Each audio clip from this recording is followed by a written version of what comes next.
മഹാത്മാഗാന്ധിയുടെ സെക്രട്ടറിമാരിൽ ഒരാളും അദ്ദേഹത്തിനു വേണ്ടി ജീവിതം ഒഴിഞ്ഞുവച്ച സപ്തധർമ്മ കന്യകമാരിൽ ഒരാളും സ്വതന്ത്ര ഇന്ത്യയുടെ ആദ്യ ആരോഗ്യമന്ത്രിയുമാണ് രാജകുമാരി അമൃത കൌർ.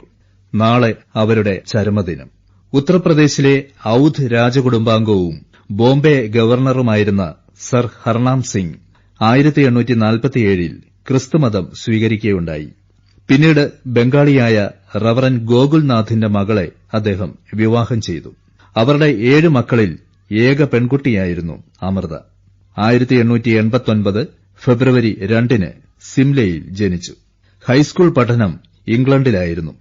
12ാം വയസ്സിൽ പഠനത്തിനായി ഇംഗ്ലണ്ടിലേക്ക് പോയ അമൃത 20ാം വയസ്സിൽ തിരികെ ഇന്ത്യയിലെത്തി. നല്ലൊരു ടെന്നീസ് കളിക്കാരിയായിരുന്നു അമൃത. അതിനിടെ ഒരു ഇംഗ്ലീഷുകാരനുമായുണ്ടായ സ്നേഹബന്ധത്തെ അമ്മ ശക്തമായി എതിർത്തു. അതോടെ വീട് വിട്ട് മൂത്ത സഹോദരനോടൊപ്പം അമൃത താമസമാക്കി. പിന്നീട് പിതാവിനോടൊപ്പവും. 1915 അമൃത ഗാന്ധിജിയുടെ ആശയങ്ങളിൽ ആകൃഷ്ടയാകുന്നത്. സിംലയിലും പരിസരത്തും ഖാദി പ്രചരണ രംഗത്ത് അവർ പ്രവർത്തിച്ചു. 1930 ബ്രഹ്മചര്യാവ്രതം സ്വീകരിച്ച് വാർധയിലെ സത്യഗ്രഹാശ്രമത്തിൽ ചേർന്നു. അഖിലേന്ത്യാ വനിതാ കോൺഫറൻസിന്റെ ആദ്യ പ്രസിഡന്റായിത്തീർന്നു അമൃത. 1932 ബ്രിട്ടീഷ് പാർലമെന്റിൽ ജോയിന്റ് സെലക്ട് കമ്മിറ്റിക്ക് മുമ്പിൽ ഇന്ത്യൻ വനിതകളുടെ അവകാശ പത്രിക സമർപ്പിച്ചു. പിന്നീട് ജലന്ധർ മുനിസിപ്പൽ കൌൺസിലിൽ അംഗമായി.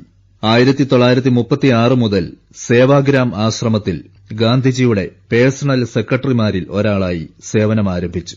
1942 ക്വിറ്റ് ഇന്ത്യ സമരത്തോടനുബന്ധിച്ച് അമൃത അറസ്റ്റിലായി. മധ്യപ്രദേശിൽ നിന്ന് കോൺസ്റ്റിറ്റ്യുവന്റ് അസംബ്ലിയിലേക്ക് തെരഞ്ഞെടുക്കപ്പെട്ട അമൃത കൌർ സ്വാതന്ത്ര്യ പുലരിയിൽ അധികാരമേറ്റ നെഹ്റു മന്ത്രിസഭയിൽ അംഗമായി തീർന്നു. ആരോഗ്യ വകുപ്പിന് പുറമെ സ്പോർട്സിന്റെയും ചുമതല അമൃതയ്ക്ക് ലഭിച്ചു. 1950 മന്ത്രിസഭ പുനഃസംഘടിപ്പിച്ചപ്പോഴും അമൃത മന്ത്രിയായി തുടർന്നു. 1952 ഹിമാചൽ പ്രദേശിലെ മാണ്ഡി നിയോജക മണ്ഡലത്തിൽ നിന്ന് അമൃത പാർലമെന്റിലെത്തി. തുടർന്ന് രൂപീകരിച്ച നെഹ്റു മന്ത്രിസഭയിലും ആരോഗ്യ വകുപ്പ് മന്ത്രി അമൃത തന്നെയായിരുന്നു. 57 തെരഞ്ഞെടുപ്പിൽ അവർ മത്സരിച്ചില്ല. തുടർന്ന് പഞ്ചാബ് നിയമസഭയെ പ്രതിനിധീകരിച്ച് രാജ്യസഭാ മെമ്പറായി. യുനെസ്കോ സമ്മേളനത്തിൽ പങ്കെടുത്ത ഇന്ത്യൻ പ്രതിനിധി സംഘത്തിൽ തുടർച്ചയായി 4 തവണ അമൃത കൌർ നേതാവായിരുന്നു. ശിശുക്ഷേമത്തിനുള്ള ഇന്ത്യൻ കൌൺസിൽ, അഖിലേന്ത്യാ leprosy association, TB association, sports council, Indian Red Cross society, Saint John's ambulance സേന എന്നിവയുടെ പ്രസിഡന്റായി സേവനമനുഷ്ഠിച്ചിട്ടുണ്ട്.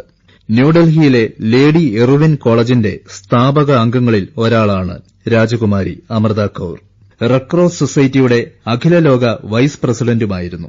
ഡൽഹി യൂണിവേഴ്സിറ്റിയുടെ ഡോക്ടർ ബിരുദം, അമേരിക്കൻ യൂണിവേഴ്സിറ്റിയുടെ ഓണററി ഫെലോഷിപ്പ് എന്നിവ അമൃത കൌറിന്റെ സാമൂഹിക സേവന പ്രവർത്തനങ്ങൾക്ക് ലഭിച്ച അംഗീകാരമാണ്. 1964 ഫെബ്രുവരി 6 സിംലയിൽ വെച്ച് രാജകുമാരി അമൃത കൌർ